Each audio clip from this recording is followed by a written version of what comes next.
Hello, Manchester City fan. In this video, we'll discuss the latest updates about our beloved team. Before we start, make sure to leave a like and subscribe to the channel so you don't miss any news. Let's get straight to it.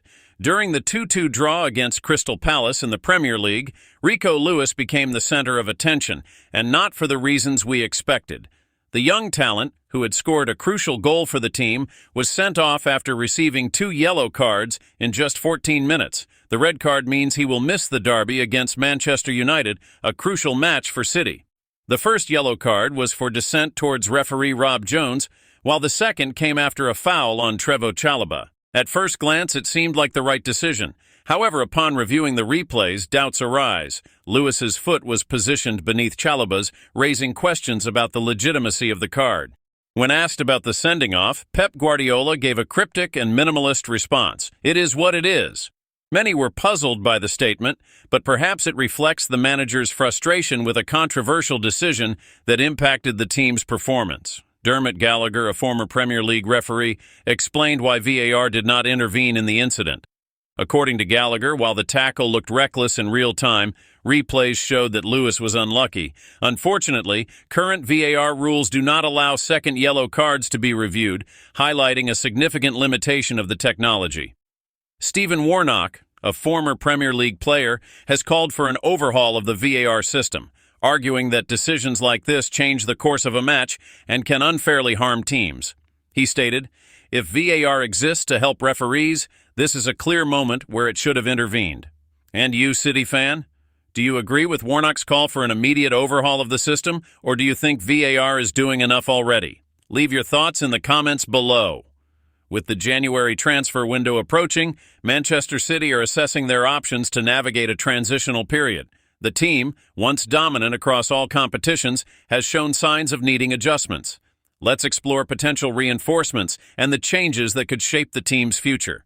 Players who were once indispensable now seem to be in decline. Furthermore, with Kevin De Bruyne's contract set to expire next summer, City's management may need to act quickly to ensure the midfield remains strong and creative. Martin Zubimendi from Real Sociedad is a name frequently mentioned.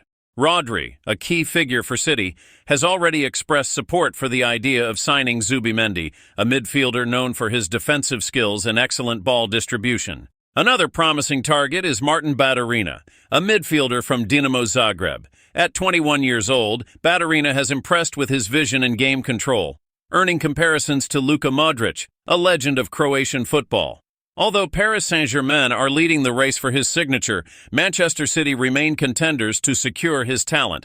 What about you, fan? Would you prefer City to invest in rising stars like Baturina or established players like Zubimendi? Share your opinion in the comments. Another major piece of news surrounding City is the interest in young Florian Wirtz from Bayer Leverkusen. The midfielder, described as a genius by experts, has caught the attention of Europe's biggest clubs, including Real Madrid and Bayern Munich. At just 20 years old, Wirtz had a brilliant season for Leverkusen, contributing 11 goals and 12 assists in the Bundesliga. He also shone in the Europa League, scoring 4 goals and helping his team reach the final. His impact has not gone unnoticed, and City appear willing to invest heavily to bring him in. Reports suggest that City are considering including young players like Oscar Bobb and James McAtee in the deal to reduce Leverkusen's $87 million asking price. However, competition for Wirtz is fierce, with Real Madrid and Bayern Munich also exploring strategies to secure his signature. Do you think Florian Wirtz would be a good addition to City's squad, or do you believe the club should hold on to its prospects like Bobb and McAtee? Let us know in the comments. Another name gaining traction behind the scenes at City is Andrea Cambiaso, a fullback from Juventus. Cambiaso, 24, is known for his versatility, able to play as a fullback or winger on both flanks. Pep Guardiola has always valued multifunctional players, and Cambiaso seems to fit perfectly into his system. Despite recently renewing his contract with Juventus until 2029, the Italian has caught the eye of major clubs, including Real Madrid. To secure the signing, City will need to make a compelling offer, as Juventus view Cambiaso as a key piece for their future. Other names mentioned as potential reinforcements include Ryan Ait-Nouri and Milos Kerkez, both known for their attacking qualities. Returning to the analysis of Manchester City's reinforcements and future strategies, it is clear that Pep Guardiola is shaping the team to adapt to modern football. The pursuit of versatile players, such as Andrea Cambiaso, highlights the focus on athletes who can play in multiple positions and offer creative solutions during crucial matches.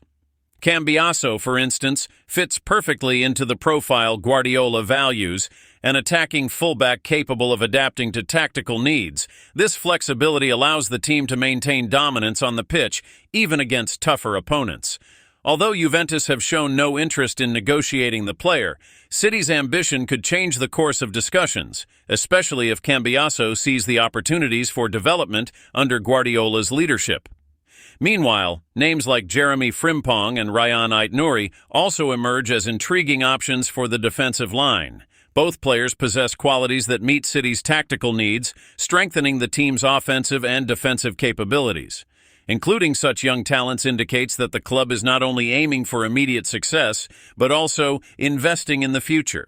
Beyond the hunt for reinforcements, Manchester City face internal challenges. The potential departure of players like Kevin De Bruyne, whose presence on the pitch is irreplaceable, leaves a difficult gap to fill. While talents like Martin Batterina and Florian Wirtz show promise, adapting to the Premier League may take time. This underscores the importance of well-structured planning to ensure the club remains competitive on all fronts. Another point of focus is squad management. Including young talents like Oscar Bobb and James McAtee in transfer deals could be a double-edged sword.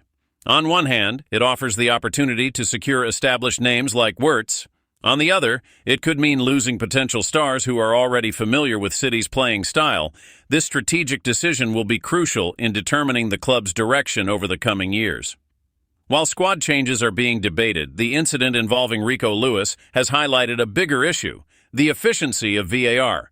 The young players sending off during the draw against Crystal Palace not only impacted the team's performance in the match, but also raised questions about the system's influence on football. The inability of VAR to review second yellow cards has been widely criticized by experts and fans alike.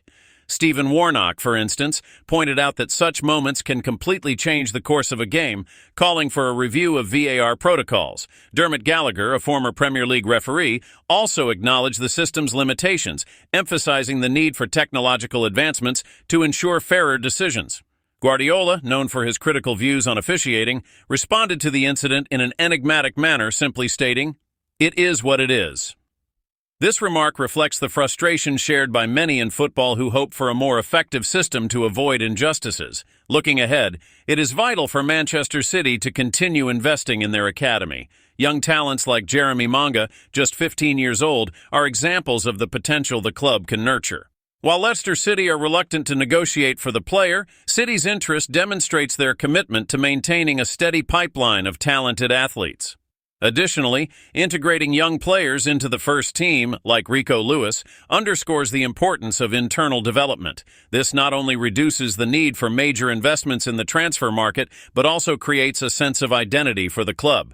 Pep Guardiola has shown time and again that he is not afraid to completely restructure the team when necessary. The Spanish manager, who has ushered in a golden era for City, understands that maintaining a high level of success requires tough decisions. Combining young prospects, established players, and a well-defined playing philosophy is the formula for sustained success. Rumors of interest in players like Trent Alexander-Arnold and the pursuit of defensive reinforcements indicate that Guardiola is ready to shape the team for the future. At the same time, the potential arrivals of talents like Batterina and Wirtz reinforce the club's commitment to building a balanced and dynamic squad. With the transfer window approaching, Manchester City fans can expect a wave of excitement.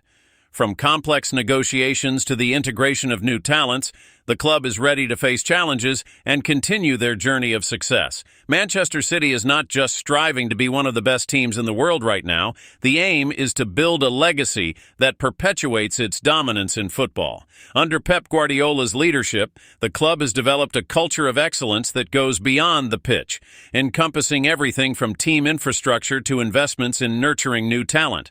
This management model has been observed and even replicated by other major European clubs, but City's unique strength lies in its constant capacity for innovation. The global scouting structure and integration of departments, such as data analysis and physical development, are clear examples of how the club stays ahead of the competition. The focus on multifunctional players, capable of performing various roles on the field, is a direct reflection of this mindset. Cambiaso, Frimpong, and even young players like Rico Lewis are symbols of this commitment to evolving the game. Guardiola doesn't just seek skilled players, he looks for minds that understand and adapt to football's constant changes. One often overlooked aspect is the psychological work carried out within the club. Guardiola is renowned as a natural motivator, demanding the best from each player while providing support to ensure everyone feels part of the project. This approach helps create a winning mentality that translates onto the pitch. Even in adverse situations, such as injuries to key players or controversial refereeing decisions, Manchester City maintains composure and finds solutions. The draw against Crystal Palace is an example of this. Despite playing with one less player, the team managed to stay competitive and secured a point that could prove crucial in the title race. Additionally, the impact of experienced leaders in the squad, such as Ruben Dias and Rodri, cannot be underestimated. They embody the club's philosophy, acting as pillars during moments of pressure. Their ability to instill this mentality in younger talents is fundamental to City's sustainable success. Since arriving at Manchester City, Guardiola has redefined the concept of attacking football in the Premier League. The Catalan manager has turned possession football into an art form, using every pass as a weapon to destabilize opposing defenses. However, football's evolution demands constant changes, and Guardiola knows this well.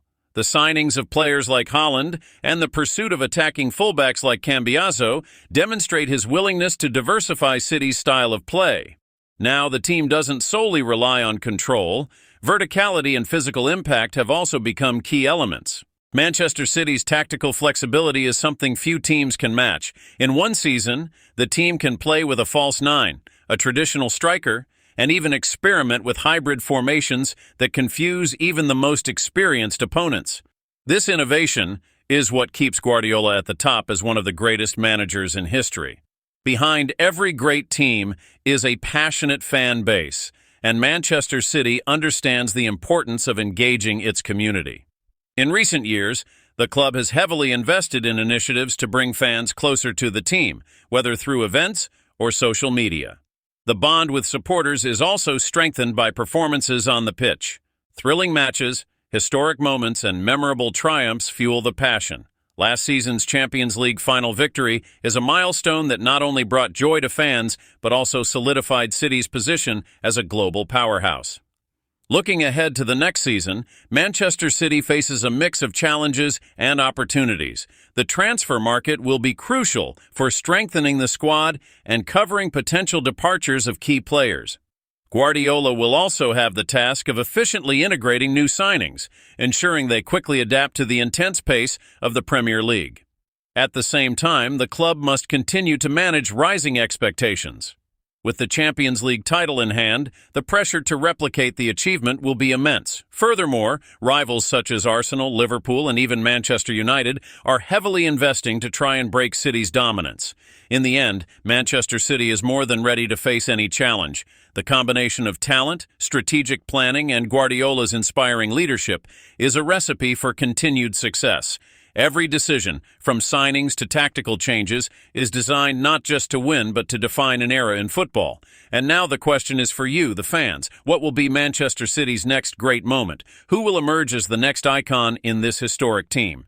Share your thoughts and subscribe to keep up with all the details of City's journey with us, because together, we are part of this story.